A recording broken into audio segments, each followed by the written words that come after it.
Epstein with your Spider ETF stock market wrap up, and this wrap up is for a wild trade week, the wildest I've seen, period. That's a pretty big statement in the stock spiders ETFs. This is Friday, April 11th, 2025. There's no major U.S. economic news coming out on Monday morning. We'll get earnings. We saw the bank earnings coming out today. And as a group, I think they did just fine. They were up, they were down, a little bit everywhere because the market was in a wild swing all day long. In terms of the day's information, you had the PPI numbers all come in much lower than the market was looking for. That was great. But there's a second part to it. People are losing confidence. Consumer sentiment, important. This is a backward-looking number, right? We're reporting what happened. This University of Michigan monthly consumer sentiment is today looking forward. And you are looking now at the sentiment down to 50.8. Last month it was 54.5. Current conditions, 56.5 versus a 61.5. That's expected. And last month's 63.8. Got that? And if you look at the April expectations, where we're at, what they think for this month, down again to 47.2. March's with 52.6. They lowered the bar to 50.8, but that didn't happen. So what's going on? Well, simply put, what's going on is the market needs proof now that an event's going to happen. We went through where the tariffs went on, the tariffs went off. 90 days was given to everybody but China. China's moved up. We moved up their tariffs to 145%. They moved today their tariffs on U.S. goods to 125%. And they properly said, we're not going to go with you anymore. Nobody can buy from either of us. At 145, 125%, we've stopped trade for everything. That's a good thing, because the next thing might be that calmer heads prevail here, and somehow, I don't know who makes the call first, somebody reaches out and says, let's start talking. I'm not saying that's going to happen right away. The Chinese are going to use all their bravado. They feel they've been attacked, and we feel we've been used. Which one is right? Hard to tell. All right. What would make the market feel better? You know it, and I know it. It's right in front of us. Now the Trump administration has to do what Scott Bessent said. We're close on a few deals. Make some deals happen, Scott. Get it to the president where he accepts it right away, and the American people will see, aha, deals can be struck. They can be fair. Look what we gain. If you take this out and extrapolate it, where does it take us? And my guess is when it's all said and done, it may not be this year. I think it'll be next year. You're going to see an improvement. Do I think we're going to run away this year in the stock market? I don't. Do I think tops are in? I do. Does that mean we can't go up? Nope. It's just that I don't think you'll go that other way. Why am I still friendly? Because PEs are coming down sharply. We saw the banks. The forward guidance is muted. That's the banks. You wait till you see the corporations. Any CEO worth his salt is going to say, you know, we had this business and we don't know. We think we're in good shape. We'd like to see, so we're not going to necessarily give some guidance. That's what I'm expecting a lot of the corporations out there to do. So we'll see if I'm right on that. When you and I look at Microsoft, I figured it was time to look at it. I heard people talking that they think Microsoft is insulated because it's on so many darn computer systems, and they are right on that. But they're wrong that it's insulated. I don't call this insulated in terms of price. I mean, if you think getting up into the 460 plus range and going now down to just above 340 is insulated, we just have a different definition. I call that a pretty good size price break. So the question that I had is the market showing any sign that maybe there's light at the end of the tunnel? Well, you had a huge outside week to the upside. You made the lowest low of the whole period. You took out the prior week's high, closed over it. By classic chart definition, that's an outside week, key reversal week to the upside. So here is the stand that for whatever reason the market made, and until that's taken out, you have the beginnings of a trade bottom. When we add to the chart the swing line, lower highs, lower lows, well, that's still a downtrend. So as much as it bounced, it didn't negate the downtrend. To do that, you got to take out 396.36. Next, we have the market with moving averages. So the market has been under the 18-week moving average. The 100-week average is in green, and in the gray area is the 200-week. So whenever you see these on the forthcoming charts, understand where they're at and which ones those are. You rallied up to a key average. Why is this key? When the market was breaking down, you were falling, and you fought for over, remember this is a weekly chart, 4 weeks at that number. And then when you let go, and that's what you did, you let go finally, it took that break, 2 weeks of a sharp break and a market to turn. Why did the market stop here? When you add the Bollinger Band to the market, you've been running them. They're right through here and down right in there. So that's about all that I can hang my hat on. What about momentum? Well, if you and I take a look at the slow stochastics on the momentum, the market, and this is important. Let's remove, if I could, if the market will let me do it, and I hope it does. Come on, buddies.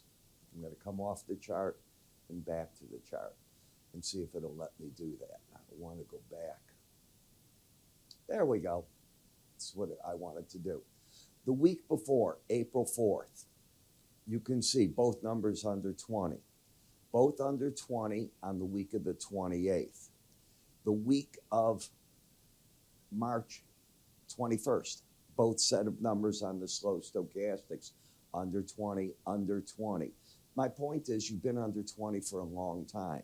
And all of a sudden, for the very first time, the market lost it by the red line closing over 21. That to me is the key. When that happens, the first goal is the closest moving average. I have found that when it hits that average on the day that it occurs, or the week that it occurs, which is right now as you rallied up to it, that was the target. That doesn't mean you can't go higher, but that was the target. So on the weekly chart, I look at it a bit different than I do on the daily. On the CME group, all we heard last week was buy the exchanges, volume is going to be insane. It was. Now, the exchanges did come back. For the week, the market finished up $7. So you haven't been able to get back underneath here. The market did, and I want to show this, lose its bullish embedded reading. If it will move with me, I'm not going to keep doing this if I have to go through this each and every time. I don't know why it is. But you lost the bullish reading. We'll see if the market is topped out here. Normally when that occurs, before you make a new high, you come back to the 18-day average of closes. I'm not going to try that any longer. I'm seeing that this just doesn't want to work with us. Netflix.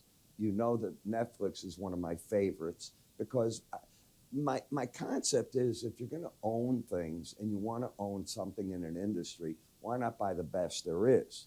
So if you think Apple's as good as this, okay, it's not. Prime Video from Amazon, it's not. Okay, AMC Plus, it's not. So if you in your house had to give up everything and you don't have a house full of kids for Disney, and you don't because that would be for your sanity part, what would you buy? It's probably Netflix, and just look at the subscription rate and you get the feel for it. What gets the awards? What has the most movies from all over the world? This is the one. But it too got beaten up because the public is scared right here. Now, they felt better at the end of the day today with the stock market coming back, but look at the size of this week. Look at the meltdown that has happened in 30-year bonds, and you shouldn't feel good. There's something amiss. There's something bad going on. When we look at MCHI, this is the Chinese ETF, the iShares, higher high, lower low, stepped out of its uptrend. It had been in one since the beginning of the year. It took last week and then this week's follow-through where the market found support at the 100-week average. 100-week, 200-week averages, extremely important. Think of the length of time that they are on a weekly chart. 100 weeks, basically 2 years. When you get to the 200 week, you got a 4-year chart. So they're important numbers any way you want to go. Home Depot just beaten up. And now how much of their product comes in from China? How many of the different parts? I think last week I was talking about a snap-on wrench, what it costs versus if you go to Home Depot. I was watching CNBC as they were talking about it, and the price difference is 4 times the amount of money. I mean, it's a wrench at the end of the day. Most of us aren't pros. We're not sitting there making our living with our wrenches. If I were, I want the best there is. Snap-on probably is that. But I can get by with that Chinese-made wrench. Lower highs, lower lows, and that's what's wrong. Prices are going to go up to a degree. Uber hasn't got its footing. It too fell back to the 100-week average and held on. I want to own the best of these apps for wireless driving and everyday calling of a car. If you think it's Lyft, I'm not going to argue. I don't think it is. I don't think it's anywhere near it. But if you got to own one of them to get into it, and the one that's going to, I think, get most of the business to start will be Uber. But I'm not saying to buy it there. None of these are screaming at me, come in, Ira, and buy these markets. In fact, that's what I've been telling my clients. I said, trying to catch a falling knife, you get cut. You are better off after this market finds its legs. Some people will say, rightly so, use this break to pick up pieces of what you want to own. I am in that camp 100%. I believe in that. I practice it in my paid research for my clients, especially when we look at the weekly charts. I really believe in that.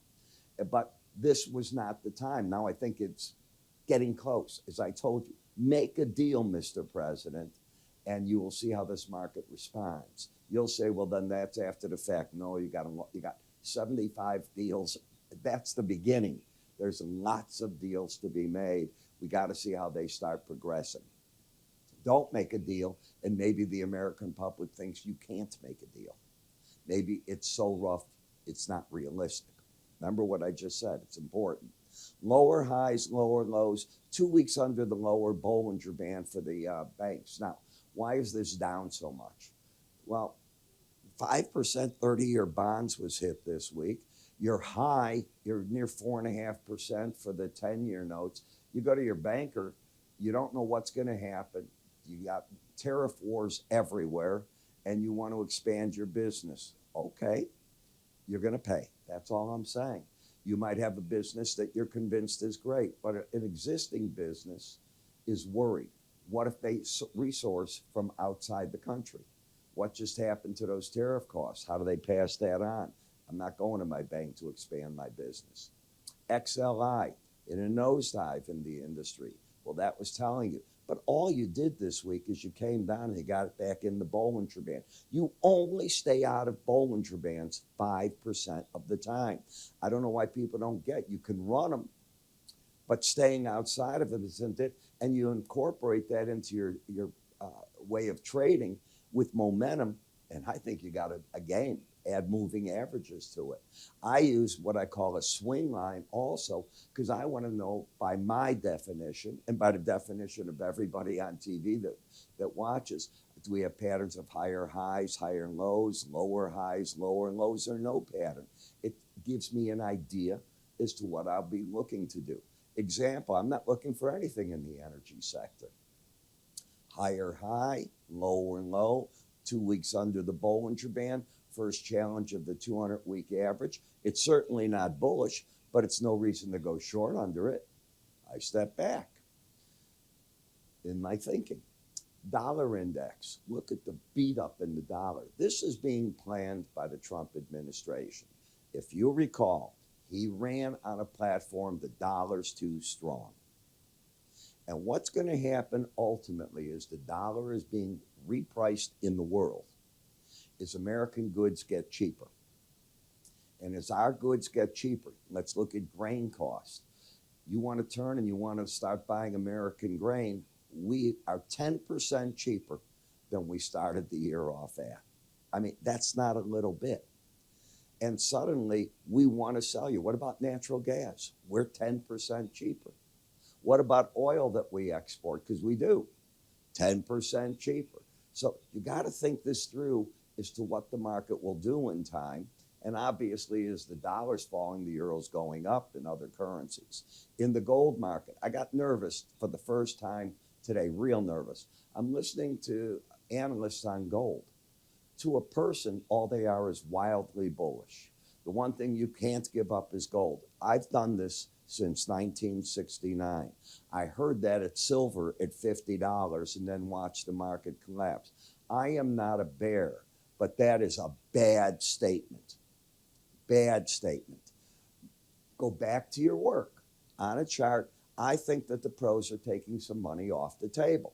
I think there'll be breaks like this to come in on. You may end up buying it higher than that. I don't know. But that's a warning sign to me. What hasn't been a warning sign is the market is holding the bullish embedded reading.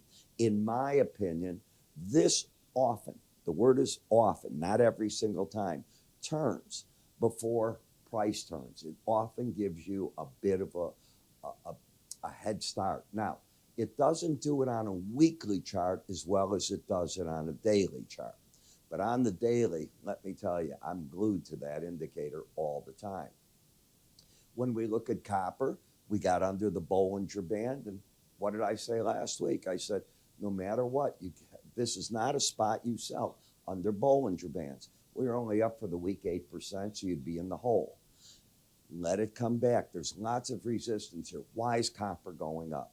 Because China has no choice but to throw literally trillions at its economy now, because its biggest clients, for what they sell us and what we sell them versus what we import, is almost 4 to 1. So if you look at the numbers and that business suddenly stops, you think that you can go out and pick up all that business you're losing. You can't. For those of you that run businesses, you know what it is when you lose your biggest customer. All of a sudden, things change. So yes, they'll run around and they'll try to let their yuan fall in value, and that's what they will do. They will change their bank reserve requirements. I believe that 100%. They will do everything to take their currency down where they can pick up some business from other parts of the world, but to make up our size can't be done right away. So what they have to do is also turn inside and change the price of their goods. And one of the things they need to do that is to get people buying.